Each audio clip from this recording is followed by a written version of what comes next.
오늘 설교 제목이 너무 불경스럽다고 생각하십니까? 무당 따위가 절대로 하나님을 잡아 가둘 수 없습니다. 그럴 수 있다고 생각하는 자체가 오히려 멸망을 자초하는 길입니다. 하지만 저는 오늘 본문에 기록된 블레셋이 여호와의 법궤를 빼앗아서 다곤 신당에 둔 내용을 보면서 이런 제목이 생각났습니다. 요즘 우리나라의 기독교는 마치 다곤 신당에 갇힌 하나님의 법궤처럼 무당에 잡히고 갇혀버린 것처럼 보이기 때문입니다. 지난주에도 중동 순방 중인 대통령과 부인의 사진에서 가장 먼저 눈에 띄인 것은 영부인이라는 여인의 이마에 그려진 숫 검정이었습니다. 그리고 그 여인은 마치 자기가 대통령인 것처럼 거침없는 행동을 일삼았습니다. 이젠 하도 지겨워서 무슨 실수를 했느냐, 누가 진짜 대통령의 모습이냐는 등등의 이야기는 별로 하고 싶지도 않습니다.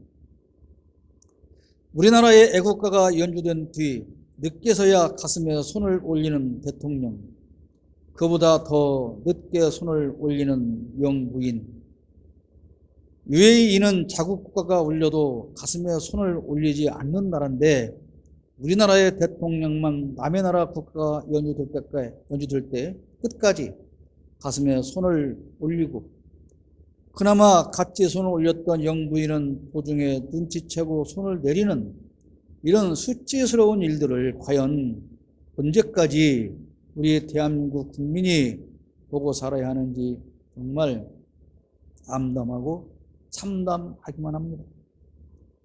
러시아를 적으로 만들더니, 그리고 중국을 또 적으로 만들더니 이젠 이란까지 적으로 만들어 버렸습니다. 대통령은 사고치고 임원 공무원들은 수습하느라 죽을 지경입니다. 정상적인 국가라고 할 수가 없습니다. 수십조 원의 투자를 약속받았다고 자랑질이지만 말 그대로 약속받은 것이지 계약서도 없는, 그저 말로만 권하는, 그렇게 해볼 의향이 있다라는 것뿐입니다. 우리가 30년 동안 새만금에 온다는 기업이 얼마나 많았습니까? 그러나 지켜지지 않은 것과 마찬가지 사례입니다. 이명박 정부는 70개의 투자 약속을 받았지만, MOU를 받았지만 결국 그 70개 투자 약속 중에서 계약으로 성사된 것은 단 한 개뿐이었습니다. 그렇게 의미가 없는 일입니다. 사무엘이 태어나서 자라던 시절에 사사겸 제사장은 엘리였습니다. 그러나 그와 두 아들은 이미 하나님의 눈 밖에 난 사람들이었습니다. 엘리 대제사장의 두 아들 홈리와 비느하스의 악행을 오늘 다루려고 하는 것은 아니기에 그 내용은 다음으로 미루겠습니다. 사무엘이 성장하자 엘리 제사장은 사무엘을 후계자로 삼고, 사무엘은 국민의 지지와 하나님의 인정을 받는 사사 겸 대제사장으로서의 직무를 충실히 이행해 갑니다. 그러나 아직 나라는 혼란스러웠습니다. 엘리 제사장의 범죄 때문에 블레셋은 이스라엘을 상대로 전쟁을 벌이고 침공해 왔습니다. 국가의 지도자가 바른 정책을 펴지 못하고 공의로운 통치를 하지 않고 백성을 무시할 때 국가는 늘 어려움을 겪게 되어 있습니다. 동서고금을 막론하고 역사가 다 증명하는 일입니다. 침공해 온 블레셋은 아벡이라고 하는 곳에 진을 쳤고, 이스라엘은 에벤 에셀이라고 하는 곳에 진을 쳤습니다. 그런데 1차 전투에서 이스라엘은 크게 졌고 전사자가 4,000명이나 되었습니다. 그러자 이스라엘의 장로들이 패인 분석을 하고 우리가 왜 졌을까 하나님께서 우리 이스라엘이 전쟁에서 패하도록 내버려 둔 이유가 무엇일까? 그것은 하나님의 법궤가 전쟁터에서 우리와 함께하지 않았기 때문이라는 결론을 냅니다. 그러나 이스라엘이 블레셋과의 전쟁에서 패한 것은 하나님의 법궤가 거기에 없었기 때문이 아니라 하나님이 이스라엘과 함께하지 않았기 때문입니다. 어떤 문제가 생겼을 때 그 원인 진단을 바르게 하는 것이 가장 중요합니다. 지난해 12구 참사가 일어났습니다. 그리고 80여 일이 지났습니다. 피해자 가족과 국민이 그 참사의 원인이 무엇인지 밝혀야 한다고 외치고 눈물로 호소하고 있지만 국가는 원인 밝히는 작업을 아예 반대하고 덮어버리고 있습니다. 경제가 어려워졌고 수출이 막혔고 국가 안보가 위태로워지고 있습니다. 그런데 정부는 그런 모든 일의 원인이 다 지난 정부의 탓이라고 합니다. 심지어 외국에 나간 대통령이 그곳에 살고 있는 교포들과의 만남에서조차 전 정부를 비난하는 그런 발언을 했다고 합니다. 그렇게 발언하는 것을 듣는 제외 국민의 속 생각은 무엇일까요? 전 정부의 대통령도 다녀가는 것을 보았고 만나도 봤는데 과연 현재 대통령의 그런 비판에 공감하는 교민이 얼마나 될 것이며 그렇게 하면 자기에 대한 지지율이 올라간다고 생각하는 것일까요? 어떤 문제가 생기면 그 원인을 찾아야 하는데 가장 먼저 돌아봐야 할 곳은 자기 자신이어야 합니다. 어떤 문제든 내가 무엇을 잘못해서 이런 어려움이 왔는지 가장 먼저 생각하지 않으면 문제 해결에 대한 방법도 찾을 수 없게 됩니다. 그래서 저는 이런 무능한 무당 정권을 탄생시킨 그 원인을 한국 교회에서 찾았기에 나부터 하나님 앞에 회개하며 매주 이런 메시지를 외치고 있는 것입니다. 교회가 변하지 않으면 정부도 변할 수 없기 때문에 그런 것입니다. 12구 참사가 생겼으면 누가 뭐라고 하기 전에 대통령은 자기에게 문제는 없었는지, 국무총리는 자기가 챙기지 못한 것은 무엇인지, 장관은, 경찰은, 소방관은, 단체장 등등 모두가 먼저 내가 무엇을 잘못했는지, 문제가 무엇이었는지를 찾아내야 다시는 그런 사고가 또 생기지 않을 대책을 만들 거 아니겠습니까? 그런데 아무도 문제의 원인을 찾지 않으려고 합니다. 그저 모두가 다 자신은 책임이 없다고 합니다. 오직 제 자녀가 어떻게 죽었는지조차도 모르는 가족들만 오늘 또 눈물로 호소하고 있습니다. 그저 힘없는 몇 사람을 향해서 저 사람 때문에 그렇게 됐다고 떠넘기고 몇 사람 구속시켜 버리는 것으로 다 마무리 지으려고 합니다. 이스라엘도 그랬습니다. 블레셋의 침공으로 인한 패전과 수천 명의 전사자가 나온 원인은 이스라엘 백성이 부패했고 그들의 지도자 역시 범죄하고 부패했기 때문이었습니다.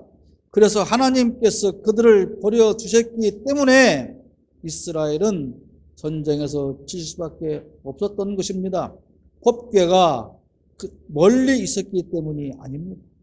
법궤는 당연히 있어야 할 그 자리에 있었습니다. 그러나 그들은 자기들에게서 문제의 원인을 찾지 않았습니다. 그 누구도 자기가 잘못했기 때문에 우리가 전쟁에서 패했다고 생각하는 사람은 없었습니다. 실로에 가서 주님의 언약궤를 우리에게로 모셔다가 우리 한가운데에 있게 하여 우리를 원수의 손에서 구하여 주시도록 하자. 그렇게 생각하고 법궤를 모셔오기로 결정합니다. 법궤는 물론 하나님 임재의 상징입니다. 하나님께서 이스라엘과 함께 하신다는 상징으로 광야에서 이스라엘과 함께 행진했고 가나안에 입성해서는 정해진 장소에 놓여 있었습니다. 즉 이스라엘이라고 하는 나라 안에 법궤가 있는 것은 하나님께서 그들과 함께 하신다는 것이고 그 법궤는 성전 안 속죄소에 있어야 합니다. 그런데 자기들의 필요에 따라서 법궤를 옮겨 다니게 한다는 것은 지난 주일에 말씀드린 것처럼 제2계명을 어기는 우상 숭배 행위에 불과합니다. 그러나 이스라엘은 결국 사람을 보내서 법궤를 옮겨옵니다. 대제사장의 아들도 함께 따라옵니다. 그리고 백성들은 환호합니다. 주님의 언약궤가 진으로 들어올 때에 모든 이스라엘 백성이 땅이 진동할 정도로 크게 환호성을 올렸다고 4장 5절에 기록하고 있습니다. 사람들은 자기들의 이익을 위해서 하나님을 이용합니다. 필요에 따라서 하나님을 끌어내리기도 하고 멀리 던지기도 하고 외면했다가도 또 옆에 있는 척 하기도 합니다. 아무런 일이 없을 때는 하나님이 없는 것처럼 살다가 어려워지면 찾아와서 울고 불고 난리를 칩니다. 이제부터 잘할 테니 제발 한 번만 도와달라고 눈물 콧물 다 찍어냅니다. 잘못 살아온 세월을 기도 한 방으로 다 해결받으려고 하고 하나님은 당연히 그렇게 주셔야 한다고 강변합니다. 하나님의 법궤를 옮겨왔으나 이번에도 이스라엘은 안타깝게도 전쟁에서 패합니다. 법궤가 멀리 있을 때 4,000명이 전사했는데 정작 법궤를 모시고 싸운 전투에서는 3만 명이 죽습니다. 엘리 대제사장의 두 아들도 함께 전사하고 그 소식을 들은 엘리 대제사장도 의자에 앉았다가 꼬꾸라져서 죽습니다. 그리고 하나님의 법궤마저 빼앗겨 버리고 맙니다. 법궤가 멀리 있어서 패전했다는 분석 끝에 법궤를 모셔왔는데 더욱 심각한 패전을 당합니다. 모든 문제의 근원을 자기가 아닌 다른 데서 찾으러 갈 때 상황은 더욱 심각해지는 것입니다.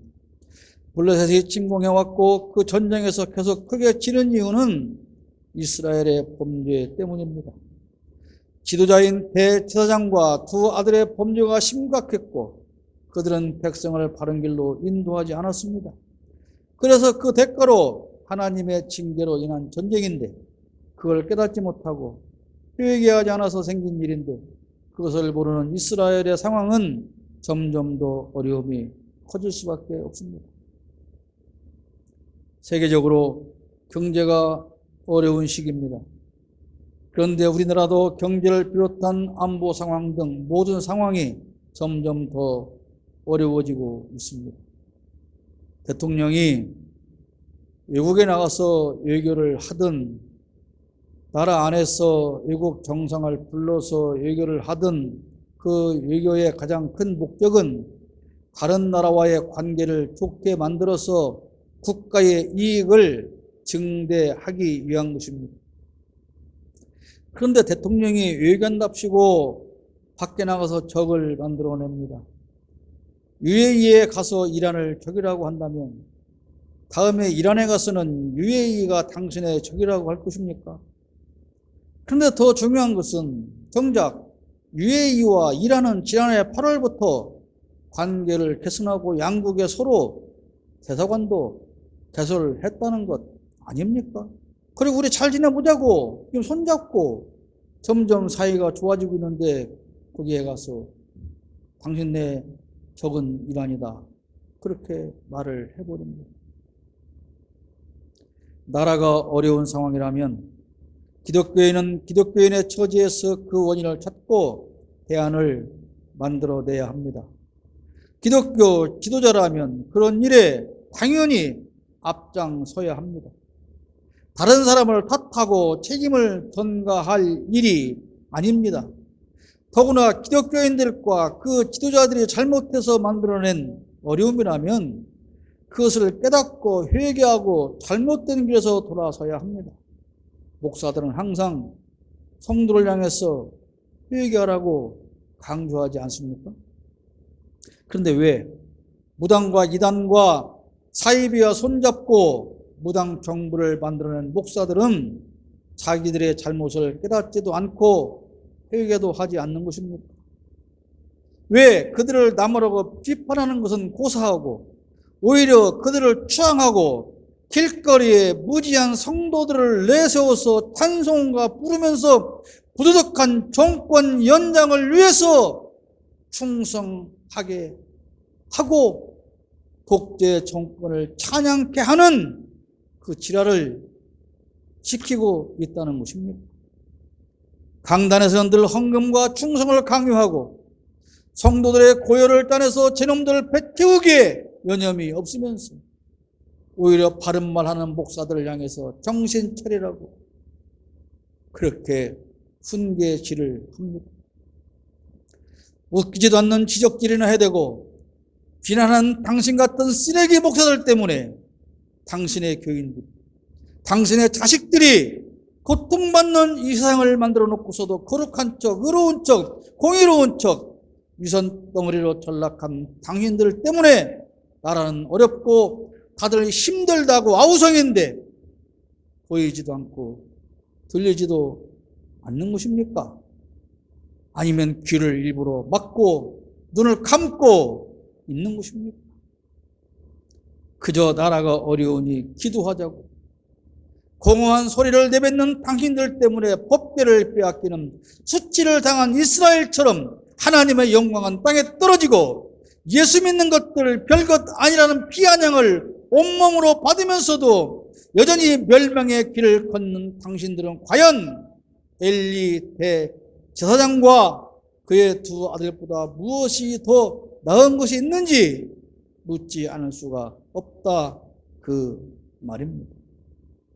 수많은 백성이 죽고 나라는 어렵고 하나님의 영광은 땅에 떨어지고 무당의 밑에 줄 서서 독재자라는 우상을 숨기면서도 여전히 당신의 문제가 무엇인지 모른다면 당신들은 반드시 엘리와 그 두 아들처럼 비참한 말로를 온 세상에 다 드러내 보이고 말 것입니다.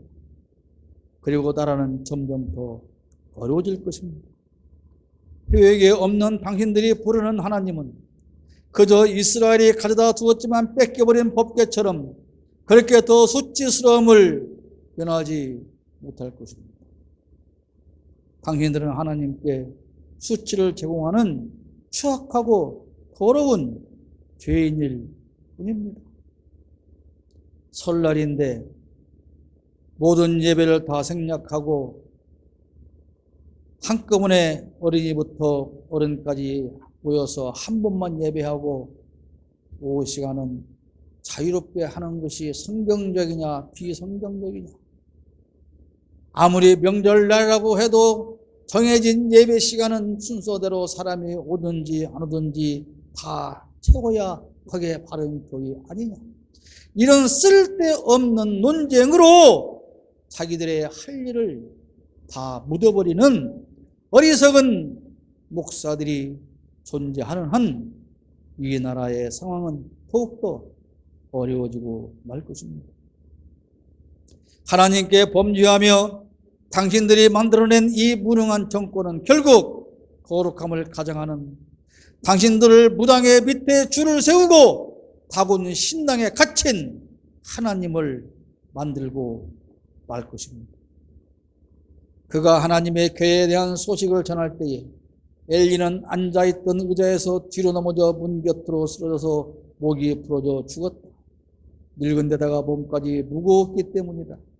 그는 40해 동안 이스라엘의 사사로 있었다. 4장 18절에 나오는 엘리 대제사장의 비참한 말로를 보여주는 말씀입니다. 엘리 대제사장의 이런 비참한 말로가 당신들 목회자들의 모습이 아니기를 바랄 뿐입니다. 결국 하나님의 법궤는 약탈당했고 다곤 신전으로 옮겨가서 다곤 신상 옆에 놓여졌습니다. 대한민국 기독교 지배자들에 의해서 지금 하나님은 무당의 곁에 놓인 모습이 되어버리고 말았습니다. 저의 이런 표현이 불경스럽다고 생각하십니까? 이 설교를 듣고 보는 많은 사람들이 무슨 젖다이 목사가 젖다이 내용으로 설교하냐고 심한 악플을 할 것이라고 저는 예상합니다. 그러나 아무리 당신들이 하나님의 영광을 땅에 떨어뜨려도 하나님은 모든 사람 앞에서 그 영광을 드러내 보여주실 것입니다.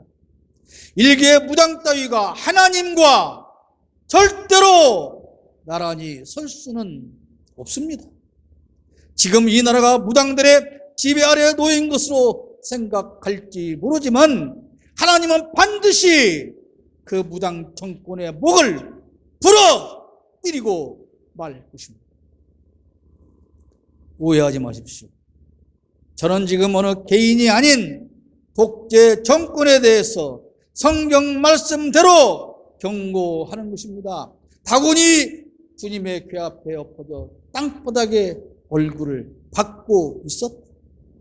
아무리 무당 정권을 이어가려고 일으켜 세워도 하나님께서 반드시 무당 정권을 박살내고 말 것입니다.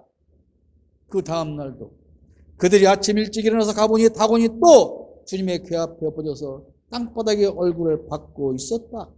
다곤의 머리와 두 팔목이 부러져서 문지방 위에 나뒹굴었고 다곤은 몸통만 남아 있었다고 오늘 본문 4절에 기록하고 있지 않습니까?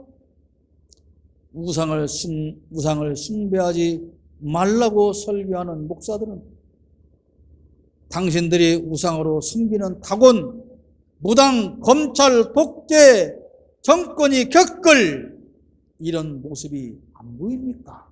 곧 이런 모습을 만천하에 드러내 보이고 말 것입니다.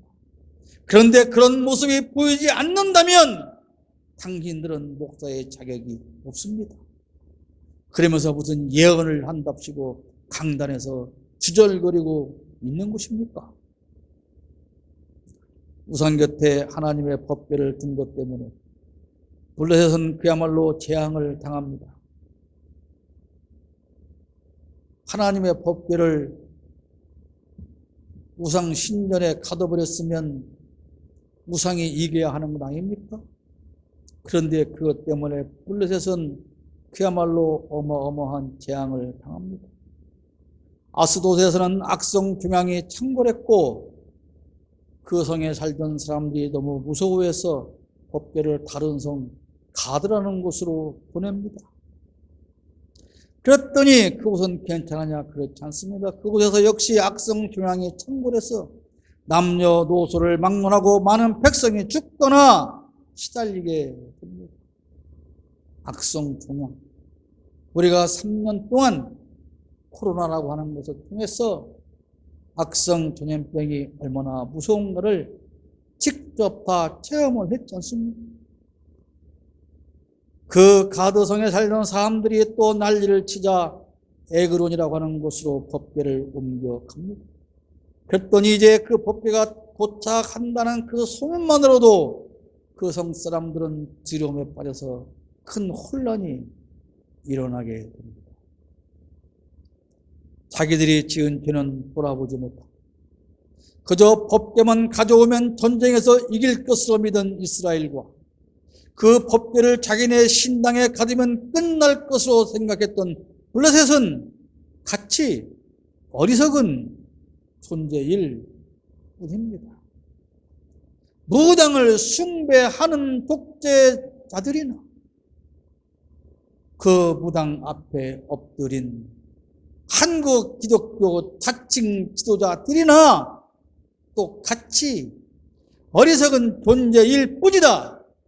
그런 말씀입니다. 이것이 우상을 숭배하는 자들의 행위입니다.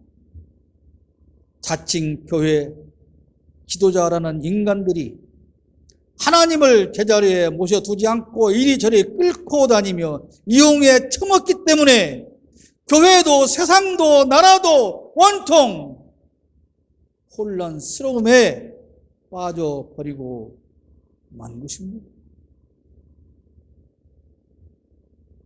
내가 열심히 교회만 다니면 모든 문제가 다 해결되고 평안할 것이라고 믿는 어리석은 사람들로 교회 안은 가득 채워졌고, 어리석은 그들을 잘못된 길로 이끌고 가는 목회자들은 한국 교회에 가득합니다.